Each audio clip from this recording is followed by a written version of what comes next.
Hello viewers, Basudev online computer পক্ষ থেকে আমি বাসুদেব রায় কম্পিউটার বেসিক কোর্সের প্রথম পর্বে আপনাদের জানাই স্বাগতম।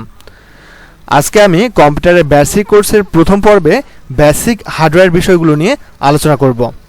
আপনারা যারা কম্পিউটারের প্রথম কাজ করতে যাচ্ছেন তাদের জন্য আজকের এই ভিডিওটি খুবই হেল্পফুল হতে চলেছে। আশা করি সম্পূর্ণ ভিডিওটি মনোযোগ সহকারে দেখবেন। চলুন ভিডিওটি শুরু করা যাক। কম্পিউটারের বেসিক কোর্সের প্রথম পর্বে আজকে আমি কম্পিউটারের সকল পার্টস নিয়ে আলোচনা করার চেষ্টা করব। আপনারা যদি আমার মনিটরের স্ক্রিনে দেখেন তাহলে একটি মনিটরের ছবি দেখতে পাবেন। তো এই মনিটরটি হচ্ছে কম্পিউটারের একটি আউটপুট ডিভাইস। এরপরে যদি আপনি স্ক্রিনে খেয়াল করেন তাহলে দেখবেন যে একটি কম্পিউটারের সিপিইউ বা সেন্ট্রাল প্রসেসিং ইউনিট, এটিকে কম্পিউটারের ব্রেইন বলা হয়। এটি ছাড়া কম্পিউটারকে ভাবাই অসম্ভব। এটি একটু খেয়াল করলে দেখবেন যে একটি পাওয়ার বাটন আছে, যে পাওয়ার বাটন দিয়ে আপনি আপনার কম্পিউটারটিকে অন করতে পারবেন। এরপর আপনি এই বাটনটি ব্যবহার করেও কিন্তু আপনার কম্পিউটারকে অফ করতে পারবেন। যদিও আমরা কম্পিউটারটিকে স্ক্রিন থেকে কম্পিউটারটিকে অফ করে থাকি। এরপরে উপরের দিকে দেখবেন যে দুটি ইউএসবি কেবল।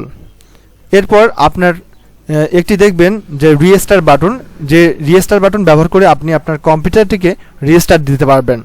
এরপর যদি আমরা দেখি সেটা হচ্ছে যে মাউস হচ্ছে কম্পিউটারের ইনপুট ডিভাইস। এর কারণ হচ্ছে যে মাউসটি দিয়ে আমরা কম্পিউটারে ইনপুট দিয়ে থাকি বা কমান্ড দিয়ে থাকি। এরপরে কিবোর্ডও কম্পিউটারের একটি ইনপুট ডিভাইস। এর কারণ হচ্ছে যে কিবোর্ড দিয়েও আমরা কম্পিউটারটিকে কমান্ড বা ইনপুট দিয়ে থাকি।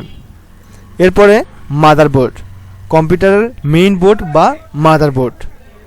এরপরে আমরা যদি দেখি কুলিং ফ্যান, তাহলে কুলিং ফ্যান হচ্ছে মাদারবোর্ডে লাগানো, যেটাকে ব্যবহার করে আমাদের প্রসেসরকে ঠান্ডা করানো হয়। এরপরে দেখতে পাচ্ছেন র্যাম। এরপরে আমরা যদি কম্পিউটারের আর একটু খেয়াল করি তাহলে পার্টসগুলো এরকম: speaker, monitor, keyboard, mouse, case বা casing, power supply, DVD ROM drive, motherboard বা মেইন বোর্ড, সিপিইউ বা central processing unit, CPU fan বা cooling fan, RAM, VGA card, sound card, hard disk, writer all in on.